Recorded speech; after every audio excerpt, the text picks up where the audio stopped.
So we left off at the end of chapter 12. So the children went with Calpurnia to her church, and when they arrived back home, Aunt Alexandra was sitting on the porch. And we know the kids don't like Aunt Alexandra much, and that she doesn't seem to like them much. So I think we can assume that times may not be super enjoyable for the kids soon. So let's go ahead and start reading. So make sure you open your copy of the book. If you don't have one already, it is under To Kill a Mockingbird, novel full text. You can open it and then scroll down to chapter 13. So we're going to start reading through.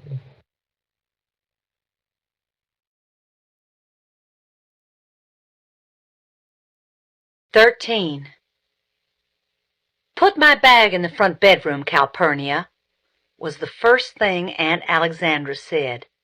"Jean Louise, stop scratching your head," was the second thing she said. Calpurnia picked up Auntie's heavy suitcase and opened the door. "I'll take it," said Jim, and took it. I heard the suitcase hit the bedroom floor with a thump. The sound had a dull permanence about it. "Have you come for a visit, Auntie?" I asked. Aunt Alexandra's visits from the landing were rare, and she traveled in state. She owned a bright green square Buick and a black chauffeur, both kept in an unhealthy state of tidiness, but today they were nowhere to be seen. "Didn't your father tell you?" she asked. Jim and I shook our heads. "Probably he forgot. He's not in yet, is he?" "No, he doesn't usually get back till late afternoon," said Jim. "Well, your father and I decided it was time I came to stay with you for a while." For a while in Macomb meant anything from 3 days to 30 years. Jim and I exchanged glances. "Jim's growing up now, and you are too," she said to me. "We decided that it would be best for you to have some feminine influence. It won't be many years, Jean Louise, before you become interested in clothes and boys." I could have made several answers to this. Cal's a girl. It would be many years before I would be interested in boys. I would never be interested in clothes. But I kept quiet. "What about Uncle Jimmy?" asked Jim. "Is he coming too?" "Oh, no, he's staying at the landing. He'll keep the place going." The moment I said, "Won't you miss him?" I realized that this was not a tactful question. Uncle Jimmy present or Uncle Jimmy absent made not much difference. He never said anything. Aunt Alexandra ignored my question. I could think of nothing else to say to her. In fact, I could never think of anything to say to her, and I sat thinking of past painful conversations between us. "How are you, Jean Louise?" "Fine. Thank you, ma'am. How are you?" "Very well, thank you. What have you been doing with yourself?" "Nothing." "Don't you do anything?" "No'm." "Certainly you have friends." "Yes'm." "Well, what do you all do?" "Nothing." It was plain that Auntie thought me dull in the extreme, because I once heard her tell Atticus that I was sluggish. There was a story behind all this, but I had no desire to extract it from her then. Today was Sunday, and Aunt Alexandra was positively irritable on the Lord's Day. I guess it was her Sunday corset. She was not fat, but solid, and she chose protective garments that drew up her bosom to giddy heights, pinched in her waist, flared out her rear and managed to suggest that Aunt Alexandra's was once an hourglass figure. From any angle, it was formidable. The remainder of the afternoon went by in the gentle gloom that descends when relatives appear, but was dispelled when we heard a car turn in the driveway. It was Atticus, home from Montgomery. Jim, forgetting his dignity, ran with me to meet him. Jim seized his briefcase and bag. I jumped into his arms, felt his vague, dry kiss, and said, "Did you bring me a book? Did you know Auntie's here?" Atticus answered both questions in the affirmative. "How'd you like for her to come live with us?" I said I would like it very much, which was a lie, but one must lie under certain circumstances and at all times when one can't do anything about them. "We felt it was time you children needed." "Well, it's like this, Scout," Atticus said. "Your aunt's doing me a favor as well as you all. I can't stay here all day with you, and the summer's going to be a hot one." "Yes, sir," I said, not understanding a word he said. I had an idea, however, that Aunt Alexandra's appearance on the scene was not so much Atticus's doing as hers. Auntie had a way of declaring what is best for the family, and I suppose her coming to live with us was in that category. Okay, so we have found out that not only is Alexandra here while Atticus is gone, but now he has returned and she is living with them. So, the reasoning we can infer from this highlighted green section right here where it says the summer's going to be a hot one. This is not talking about the heat. It is not going to be a temperature hot summer. What this is referring to is Tom Robinson's trial is coming up, and Atticus will be working it, and the tensions will be hot. So tensions will be high, which means the children would be at risk if they didn't have an adult with them, taking care of them as well, to protect them. So you've already seen in the society at this point that there is considerable hostility towards the Finches right now. So Aunt Alexandra is also coming to try and help take care of the kids, to protect them, because the summer's going to be a hot one means tensions are going to be high. And when tensions are high, it's possible that people get hurt. So this is a foreshadowing, potentially. Foreshadowing is when the author hints that something is going to be coming up, something will be happening. Maycomb welcomed her. Miss Maudie Atkinson baked a lane cake so loaded with shinny it made me tight. Miss Stephanie Crawford had long visits with Aunt Alexandra, consisting mostly of Miss Stephanie shaking her head and saying, "Mm-mm-mm." Miss Rachel next door had Auntie over for coffee in the afternoons, and Mr. Nathan Radley went so far as to come up in the front yard and say he was glad to see her. When she settled in with us and life resumed its daily pace, Aunt Alexandra seemed as if she had always lived with us. Her missionary society refreshments added to her reputation as a hostess. She did not permit Calpurnia to make the delicacies required to sustain the society through long reports on Rice Christians. She joined and became secretary of the Maycomb Amanuensis Club.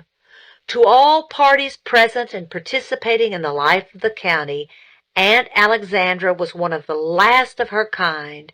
She had riverboat, boarding school manners.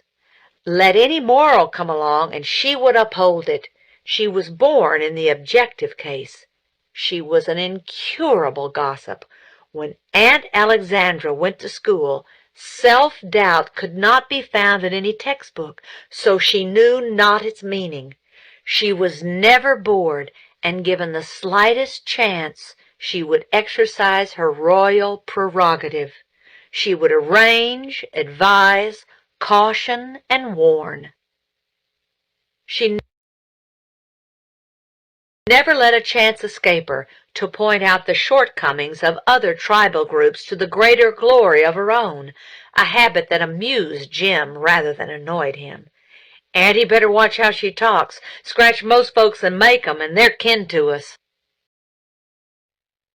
All right, to summarize the description of Aunt Alexandra, Scott, so she is very prim and proper and very opinionated, and she's described as royal, her royal prerogative.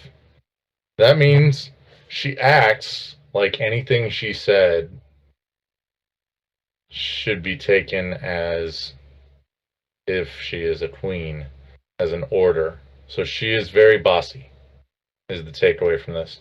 She's very bossy and very opinionated, and she judges other people. And she has stepped into their house and stepped right into the city and volunteered into the Maycomb Amanuensis Club. I have no idea what that would be as far as social clubs, but it's basically a local social club, and she jumped straight into it and became the secretary. Usually that's a position that's well coveted. So she is instantly respected in the society and judgmental. That's the takeaway. Aunt Alexandra, in underlining the moral of young Sam Merriweather's suicide, said it was caused by a morbid streak in the family. Let a 16-year-old girl giggle in the choir, and Auntie would say, "It just goes to show you, all the Penfield women are flighty." Everybody in Maycomb, it seemed, had a streak, a drinking streak, a gambling streak, a mean streak, a funny streak. Once, when Auntie assured us that Miss Stephanie Crawford's tendency to mind other people's business was hereditary, Atticus said, "Sister, when you stop to think about it, our generation's practically the first in the Finch family not to marry its cousins. Would you say the Finches have an incestuous streak?" Auntie said no, that's where we got our small hands and feet. I never understood her preoccupation with heredity. Somewhere I had received the impression that fine folks were people who did the best they could with the sense they had, but Aunt Alexandra was of the opinion, obliquely expressed, that the longer a family had been squatting on one patch of land, the finer it was. "That makes the Yules fine folks, then," said Jim. The tribe of which Burris Ewell and his brethren consisted had lived on the same plot of earth behind the Maycomb dump and had thrived on county welfare money for 3 generations. Aunt Alexandra's theory had something behind it, though. Maycomb was an ancient town. It was 20 miles east of Finch's Landing, awkwardly inland for such an old town, but Maycomb would have been closer to the river had it not been for the nimble-wittedness of one Sinkfield, who in the dawn of history operated an inn where 2 pig trails met, the only tavern in the territory. Sinkfield, no patriot, served and supplied ammunition to Indians and settlers alike, neither knowing or caring whether he was a part of the Alabama Territory or the Creek Nation so long as business was good. Business was excellent when Governor William Wyatt Bibb, with a view to promoting the newly created county's domestic tranquility, dispatched a team of surveyors to locate its exact center and there establish its seat of government. The surveyors, Sinkfield's guests, told their host that he was in the territorial confines of Macomb County, and showed him the probable spot where the county seat would be built. Had not Sinkfield made a bold stroke to preserve his holdings, Macomb would have sat in the middle of Winston Swamp, a place totally devoid of interest. Instead, Macomb grew and sprawled out from its hub, Sinkfield's Tavern, because Sinkfield reduced his guests to myopic drunkenness one evening, induced them to bring forward their maps and charts, lop off a little here, add a bit there, and adjust the center of the county to meet his requirements. He sent them packing next day armed with their charts and 5 quarts of shinny in their saddlebags, 2 apiece, and 1 for the governor. Because its primary reason for existence was government, Macomb was spared the grubbiness that distinguished most Alabama towns its size.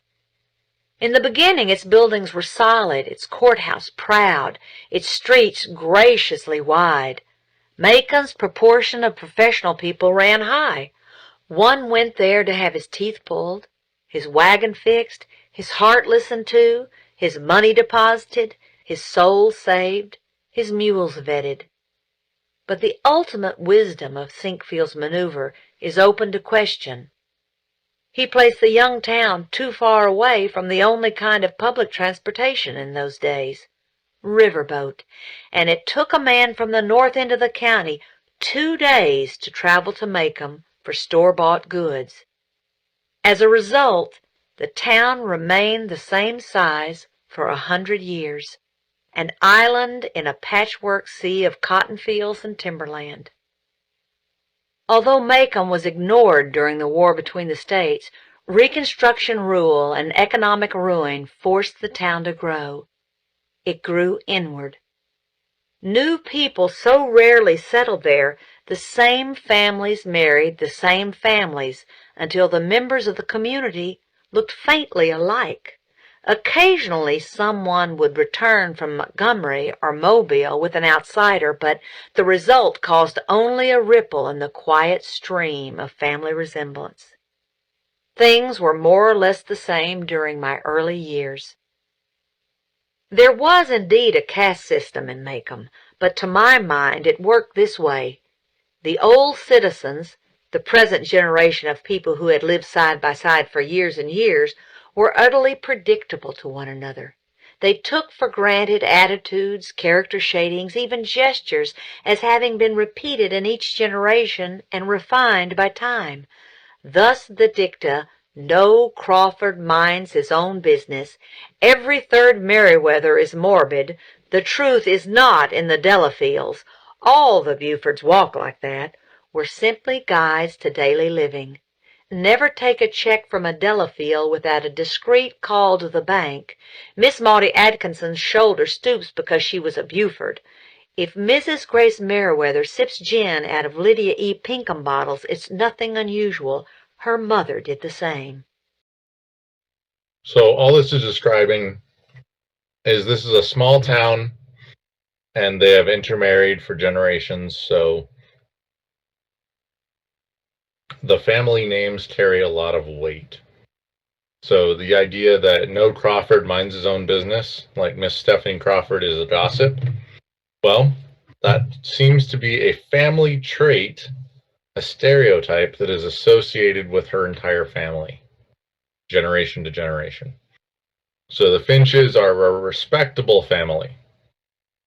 The Yules are not a respectable family. So you need to remember that as the book goes forward. So there are family stereotypes in this town. Aunt Alexandra fitted into the world of Macomb like a hand into a glove, but never into the world of Jim and me. I so often wondered how she could be Atticus's and Uncle Jack's sister that I revived half-remembered tales of changelings and mandrake roots that Jim had spun long ago. These were abstract speculations for the first month of her stay, as she had little to say to Jim and me, and we saw her only at meal times and at night before we went to bed. It was summer, and we were outdoors. Of course, some afternoons when I would run inside for a drink of water, I would find the living room overrun with make-em ladies, sipping, whispering, fanning, and I would be called, "Jean Louise, come speak to these ladies." When I appeared in the doorway, Auntie would look as if she regretted her request. I was usually mud-splashed or covered with sand. "Speak to your cousin Lily," she said one afternoon when she had trapped me in the hall. "Who?" I said. "Your cousin Lily Brooke," said Aunt Alexandra. "She our cousin? I didn't know that."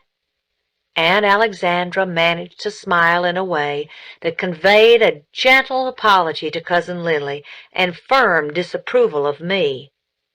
When Cousin Lily Brooke left, I knew I was in for it. It was a sad thing that my father had neglected to tell me about the Finch family or to install any pride into his children. She summoned Jim, who sat wearily on the sofa beside me. She left the room and returned with a purple-covered book on which Meditations of Joshua S. St. Clair was stamped in gold. "Your cousin wrote this," said Aunt Alexandra. "He was a beautiful character." Jim examined the small volume. "Is this the cousin Joshua who was locked up for so long?" Aunt Alexandra said, "How did you know that?" "Why, Atticus said he went round the bend at the university, said he tried to shoot the president, said Cousin Joshua said he wasn't anything but a sewer inspector, and tried to shoot him with an old flintlock pistol, only it just blew up in his hand. Atticus said it cost the family $500 to get him out of that one." Aunt Alexandra was standing stiff as a stork. "That's all," she said. "We'll see about this." Before bedtime, I was in Jim's room trying to borrow a book when Atticus knocked and entered. He sat on the side of Jim's bed, looked at us soberly. Then he grinned. "Ahem," he said. He was beginning to preface some things he said with a throaty noise, and I thought he must at last be getting old. But he looked the same. "I don't exactly know how to say this," he began. "Well, just say it," said Jim. "Have we done something?" Our father was actually fidgeting. "No, I just want to explain to you that your Aunt Alexandra asked me." "Son, you know you're a Finch, don't you?" "That's what I've been told." Jim looked out of the corners of his eyes. His voice rose uncontrollably. "Atticus, what's the matter?" Atticus crossed his knees and folded his arms. "I'm trying to tell you the facts of life." Jim's disgust deepened. "I know all that stuff," he said. Atticus suddenly grew serious. In his lawyer's voice, without a shade of inflection, he said, "Your aunt has asked me to try and impress upon you and Jean Louise that you are not from run-of-the-mill people, that you are the product of several generations' gentle breeding." Atticus paused, watching me locate an elusive red bug on my leg. "Gentle breeding," he continued, when I had found and scratched it, "and that you should try to live up to your name." Atticus persevered in spite of us. "She asked me to tell you you must try to behave like the little lady and gentleman that you are. She wants to talk to you about the family and what it's meant to Macomb County through the years, so you'll have some idea of who you are, and so you might be moved to behave accordingly," he concluded at a gallop. Stunned, Jim and I looked at each other, then at Atticus, whose collar seemed to worry him. We did not speak to him. Okay, so one of the things that Aunt Alexandra wants the kids to understand And that is what Atticus is trying to tell them, is that they are from a special breed of people. So that they are a little bit above the common folk. So the idea of gentle breeding means that they are a gentleman and a lady. So it means that they are a higher social status than common people in Maycomb. And Atticus has not taught his children that they are better than other people. But Aunt Alexandra is a firm believer that it is important for the families that have good histories to act as if they have good histories. So she is kind of forcing Atticus to instill these values on the kids, where he has worked to make the kids egalitarian, which is believing that everyone is equal. So the kids are stunned, and they look at each other, and they look at Atticus, and they don't know what to say. They're stunned because he's never said anything like this before. Let's continue. Presently I picked up a comb from Jim's dresser and ran its teeth along the edge. "Stop that noise," Atticus said. His curtness stung me. The comb was midway in its journey, and I banged it down. For no reason I felt myself beginning to cry, but I could not stop. This was not my father. My father never thought these thoughts. My father never spoke so. Aunt Alexandra had put him up to this somehow. Through my tears I saw Jim standing in a similar pool of isolation, his head cocked to one side. There was nowhere to go, but I turned to go and met Atticus's vest front. I buried my head in it and listened to the small internal noises that went on behind the light blue cloth, his watch ticking, the faint crackle of his starched shirt, the soft sound of his breathing. "Your stomach's growling," I said. "I know it," he said. "You better take some soda." "I will," he said. "Atticus, is all this behaving and stuff going to make things different? I mean, are you—" I felt his hand on the back of my head. "Don't you worry about anything," he said. "It's not time to worry." When I heard that, I knew he had come back to us. The blood in my legs began to flow again, and I raised my head. "You really want us to do all that? I can't remember everything Finchers are supposed to do." "I don't want you to remember it.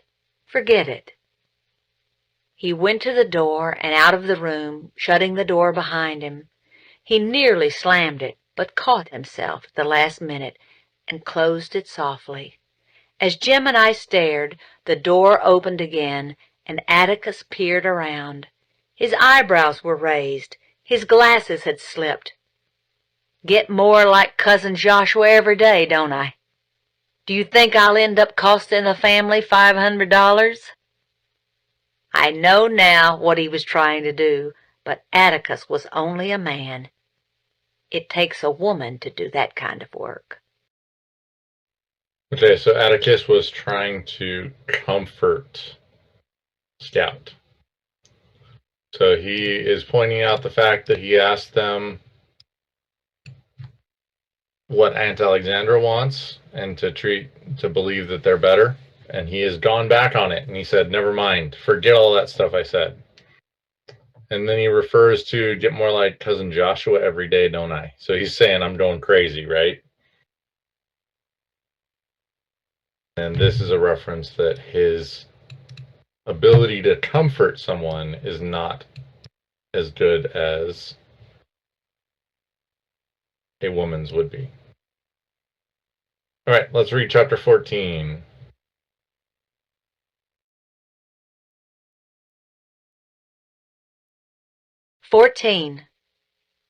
Although we heard no more about the Finch family from Aunt Alexandra, we heard plenty from the town. On Saturdays, armed with our nickels, when Jim permitted me to accompany him. He was now positively allergic to my presence when in public. We would squirm our way through sweating sidewalk crowds, and sometimes hear, "There's his chillun," or "Yonder's some finches." Turning to face our accusers, we would see only a couple of farmers studying the enema bags in the Mayco drugstore window, or two dumpy countrywomen in straw hats sitting in a Hoover cart. "They can go loose and rape up the countryside for all of 'em who run this county care," was one obscure observation we met head-on from a skinny gentleman when he passed us, which reminded me that I had a question to ask Atticus. "What's rape?" I asked him that night. Atticus looked around from behind his paper. He was in his chair by the window. As we grew older, Jim and I thought it generous to allow Atticus 30 minutes to himself after supper. He sighed and said rape was carnal knowledge of a female by force and without consent. "Well, if that's all it is, why did Calpurnia dry me up when I asked her what it was?" Atticus looked pensive. "What's that again?" "Well, I asked Calpurnia coming from church that day what it was, and she said ask you, but I forgot to, and now I'm asking you." His paper was now in his lap. "Again, please," he said. I told him in detail about our trip to church with Calpurnia. Atticus seemed to enjoy it, but Aunt Alexandra, who was sitting in a corner quietly sewing, put down her embroidery and stared at us. "You all were coming back from Calpurnia's church that Sunday?" Jim said. "Yes'm. She took us." I remembered something. "Yes'm, and she promised me I could come out to her house some afternoon. Atticus, I'll go next Sunday if it's all right, can I? Cal said she'd come get me if you were off in the car." "You may not." Aunt Alexandra said it. I wheeled around, startled, then turned back to Atticus in time to catch his swift glance at her. But it was too late. I said, "I didn't ask you." For a big man, Atticus could get up and down from a chair faster than anyone I ever knew. He was on his feet. "Apologize to your aunt," he said. "I didn't ask her. I asked you." Atticus turned his head and pinned me to the wall with his good eye. His voice was deadly. "First, apologize to your aunt." "I'm sorry, Auntie," I muttered. "Now then," he said, "let's get this clear. You do as Calpurnia tells you. You do as I tell you. And as long as your aunt's in this house, you will do as she tells you. Understand?" I understood, pondered a while, and concluded that the only way I could retire with a shred of dignity was to go to the bathroom, where I stayed long enough to make them think I had to go. Returning, I lingered in the hall to hear a fierce discussion going on in the living room. Through the door I could see Jim on the sofa with the football magazine in front of his face, his head turning as if its pages contained a live tennis match. "You've got to do something about her," Auntie was saying. "You've let things go on too long, Atticus, too long." "I don't see any harm in letting her go out there. Cal'd look after her there as well as she does here." Who was the her they were talking about? My heart sank. Me. I felt the starched walls of a pink cotton penitentiary closing in on me, and for the second time in my life I thought of running away, immediately. "Atticus, it's all right to be soft-hearted. You're an easy man, but you have a daughter to think of, a daughter who's growing up." "That's what I am thinking of. And don't try to get around it. You've got to face it sooner or later, and it might as well be tonight. We don't need her now." Atticus's voice was even. "Alexandra, Calpurnia's not leaving this house until she wants to. You may think otherwise, but I couldn't have got along without her all these years. She's a faithful member of this family, and you'll simply have to accept things the way they are. Besides, sister, I don't want you working your head off for us. You've no reason to do that. We still need Cal as much as we ever did. So Aunt Alexandra does not want Scout going to Calpurnia's house. She thinks it'll be dangerous and that it'll look badly on the Finch family, since Atticus is defending Tom Robinson. And Atticus is standing up right here to Alexandra and saying, Calpurnia is not getting fired. She is a member of our family. So this is a little tense moment between the two. But Atticus, besides, I don't think the children have suffered one bit from her having brought them up. If anything, she's been harder on them in some ways than a mother would have been. She's never let them get away with anything. She's never indulged them the way most colored nurses do. She tried to bring them up according to her lights, and Cal's lights are pretty good. And another thing, the children love her. I breathed again. It wasn't me. It was only Calpurnia they were talking about. Revived, I entered the living room. Atticus had retreated behind his newspaper, and Aunt Alexandra was worrying her embroidery. Punk, punk, punk. Her needle broke the taut circle. She stopped and pulled the cloth tighter. Punk, punk, punk. She was furious. Jim got up and padded across the rug. He motioned me to follow. He led me to his room and closed the door. His face was grave. "They've been fussing, Scout. Jim and I fussed a great deal these days, but I'd never heard of or seen anyone quarrel with Atticus. It was not a comfortable sight. Scout, try not to antagonize Auntie, hear?" Atticus's remarks were still rankling, which made me miss the request in Jim's question. My feathers rose again. "You trying to tell me what to do?" "Not. He's got a lot on his mind now without us worrying him." "Like what?" Atticus didn't appear to have anything especially on his mind. "It's this Tom Robinson case that's worrying him to death." I said Atticus didn't worry about anything. Besides, the case never bothered us except about once a week, and then it didn't last. "That's because you can't hold something in your mind but a little while," said Jim. "It's different with grown folks. His maddening superiority was unbearable these days. He didn't want to do anything but read and go off by himself. Still, everything he read he passed along to me, but with this difference. Formerly because he thought I'd like it. Now for my edification and instruction." "Gee crawling hova, Jim. Who do you think you are?" "Now I mean it, Scout. You antagonize Auntie and I'll spank you."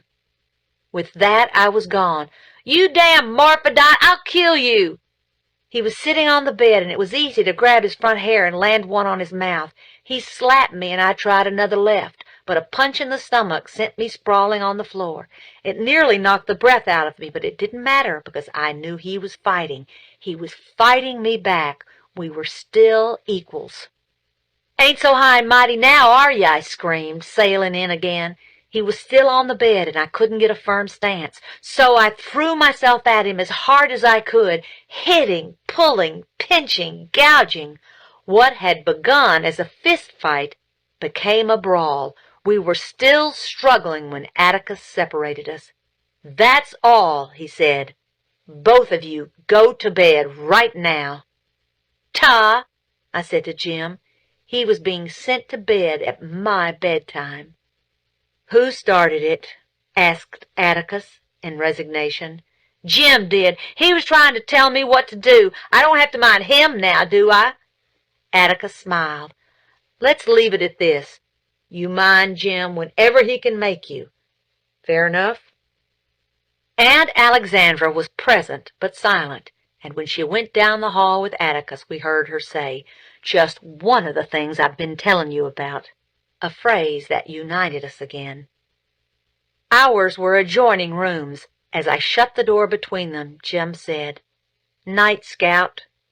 "Night," I murmured, picking my way across the room to turn on the light. As I passed the bed, I stepped on something warm, resilient, and rather smooth. It was not quite like hard rubber, and I had the sensation that it was alive. I also heard it move. I switched on the light and looked at the floor by the bed. Whatever I had stepped on was gone. I tapped on Jim's door. "What?" he said. "How does a snake feel?" "Sort of rough, cold, dusty." "Why?" "I think there's one under my bed. Can you come look?" "Are you being funny?" Jim opened the door. He was in his pajama bottoms. I noticed not without satisfaction that the mark of my knuckles was still on his mouth. When he saw I meant what I said, he said, "If you think I'm going to put my face down to a snake, you got another think coming. Hold on a minute." He went to the kitchen and fetched the broom. "You better get up on the bed," he said. "You reckon it's really one?" I asked. This was an occasion. Our houses had no cellars. They were built on stone blocks a few feet above the ground, and the entry of reptiles was not unknown, but was not commonplace. Miss Rachel Haverford's excuse for a glass of neat whiskey every morning was that she never got over the fright of finding a rattler coiled in her bedroom closet on her washing when she went to hang up her negligee. Jim made a tentative swipe under the bed. I looked over the foot to see if a snake would come out. None did. Jim made a deeper swipe. "The snake's grunt?" "It ain't a snake," Jim said. "It's somebody." Suddenly a filthy brown package shot from under the bed. Jim raised the broom and missed Bill's head by an inch when it appeared. "God Almighty!" Jim's voice was reverent. We watched Dill emerge by degrees. He was a tight fit. He stood up and eased his shoulders, turned his feet in their ankle sockets, rubbed the back of his neck. His circulation restored, he said, "Hey." Jim petitioned God again. I was speechless. "I'm about to perish," said Dill. "Got anything to eat?" In a dream, I went to the kitchen. I brought him back some milk and half a pan of cornbread left over from supper. Dill devoured it, chewing with his front teeth, as was his custom. I finally found my voice. "How'd you get here?" "By an involved route." Refreshed by food, Dill recited this narrative.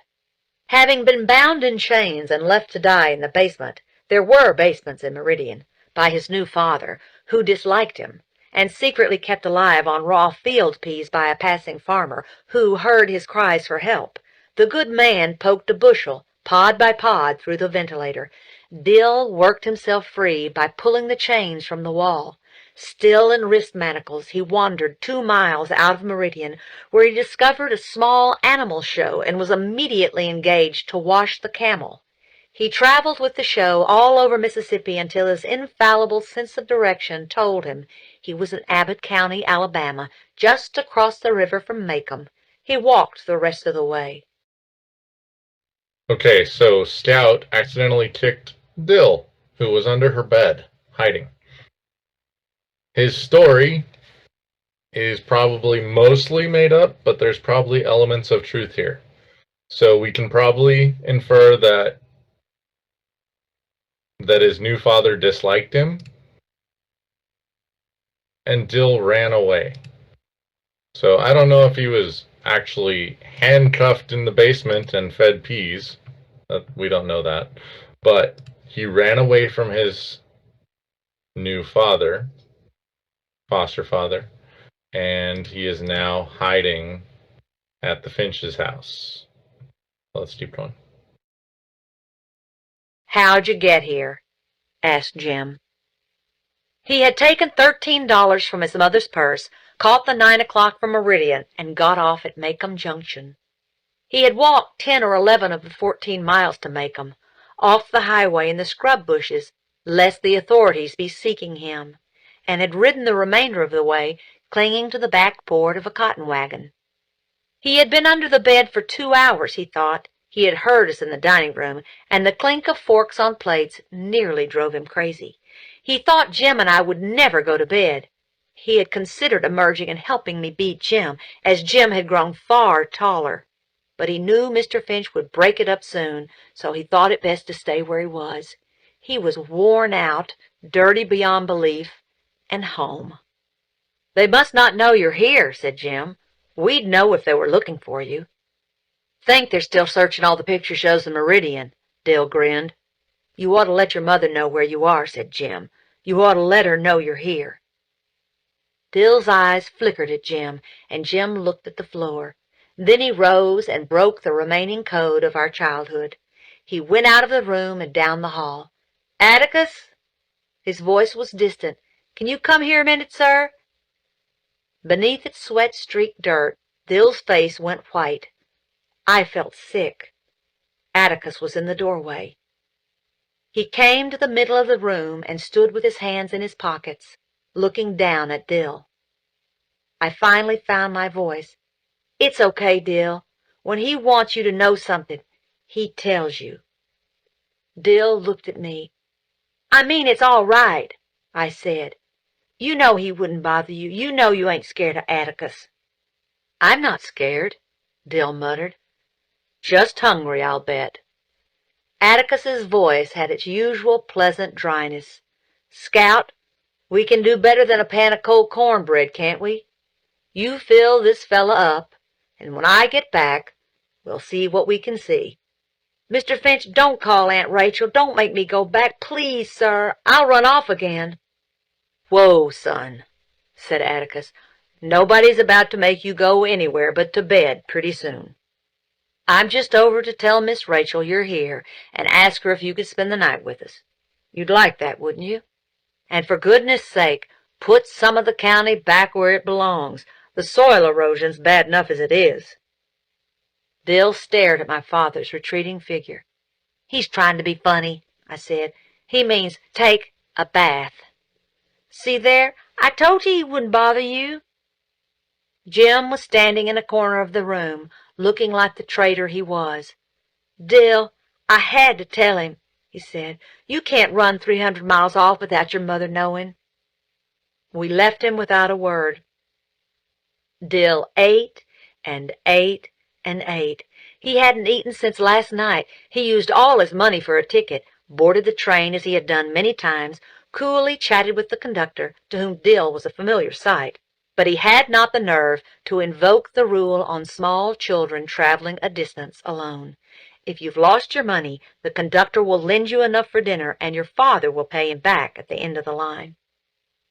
Dill made his way through the leftovers and was reaching for a can of pork and beans in the pantry when Miss Rachel's "Do Jesus" went off in the hall. He shivered like a rabbit. He bore with fortitude her "Wait till I get you home, your folks are out of their minds worrying," was quite calm during "That's all the Harrison you coming out," smiled at her "Reckon you can stay one night," and returned the hug at long last bestowed upon him. Atticus pushed up his glasses and rubbed his face. Your father's tired, said Aunt Alexandra, her first words in hours, it seemed. She had been there, but I suppose struck dumb most of the time. You children get to bed now. We left them in the dining room, Atticus still mopping his face. From rape to riot to runaways, we heard him chuckle. I wonder what the next 2 hours will bring. Since things appeared to have worked out pretty well, Dill and I decided to be civil to Jim. Besides, Dill had to sleep with him, so we might as well speak to him. I put on my pajamas, read for a while, and found myself suddenly unable to keep my eyes open. Dill and Jim were quiet. When I turned off my reading lamp, there was no strip of light under the door to Jim's room. I must have slept a long time, for when I was punched awake, the room was dim with the light of the setting moon. Move over, Scout. He thought he had to, I mumbled. Don't stay mad with him. Dill got in bed beside me. I ain't, he said. I just wanted to sleep with you. Are you waked up? By this time I was, but lazily so. Why'd you do it? No answer. I said, why'd you run off? Was he really hateful like you said? Nah. Didn't you all build that boat like you wrote you were gonna? He just said we would. We never did. I raised up on my elbow, facing Dill's outline. It's no reason to run off. They don't get around to doing what they say they're going to do half the time.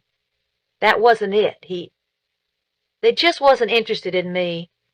This was the weirdest reason for flight I'd ever heard. How come?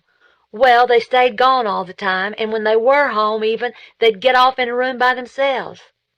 What'd they do in there? Nothing, just sitting and reading, but they didn't want me with 'em. I pushed the pillow to the headboard and sat up. You know something? I was fixing to run off tonight because there they all were. You don't want 'em around all the time, Dill. Dill breathed his patient breath, a half sigh.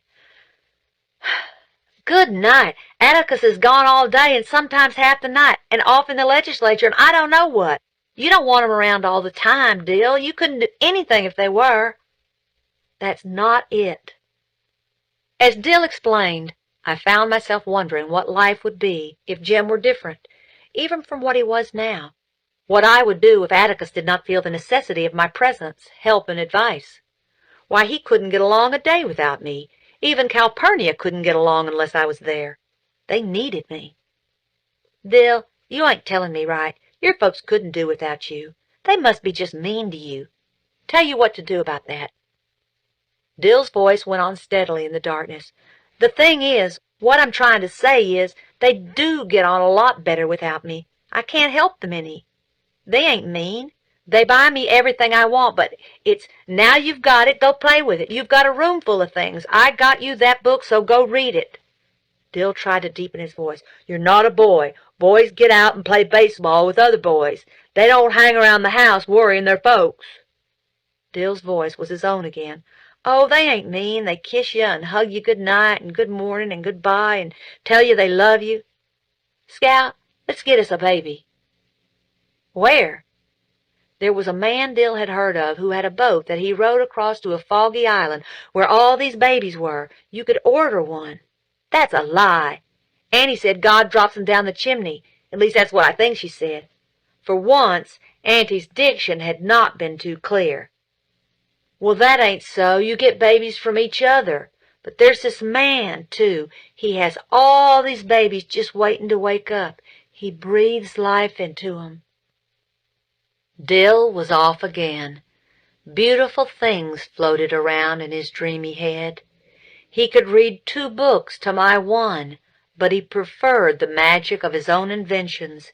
He could add and subtract faster than lightning, but he preferred his own twilight world, a world where babies slept, waiting to be gathered like morning lilies. He was slowly talking himself to sleep and taking me with him, but in the quietness of his foggy island there rose the faded image of a gray house with sad brown doors. Dill? Why do you reckon Boo Radley's never run off? Dill sighed a long sigh and turned away from me. Maybe he doesn't have anywhere to run off to. All right, so this chapter had a lot of events, which Atticus mentions. There's a fight between the children. Jem asks Atticus about the crime that Tom Robinson is accused of because Calpurnia wouldn't tell him what it was. And then they find Dill hiding in Scout's bedroom. And Dill, we find out, wasn't abused. His parents weren't mean to him. They buy him whatever he wants.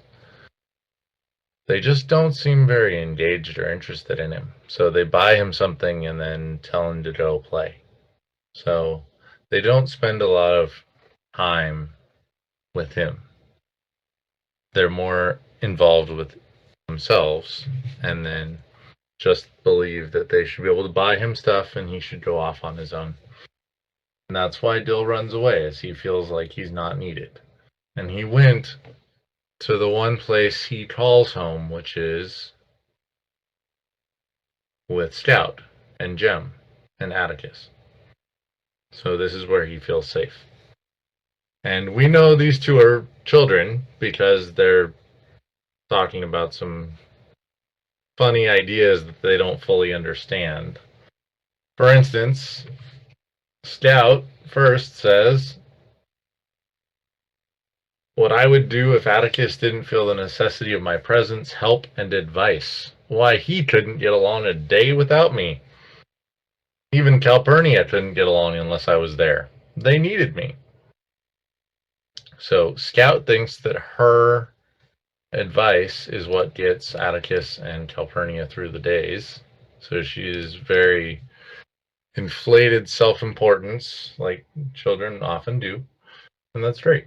It's good for people to have an individual importance in the world, because we do, right? And then Dill says, Scout, let's get us a baby. Baby. I think Scout is like 9 years old at this point. So this is a completely absurd statement.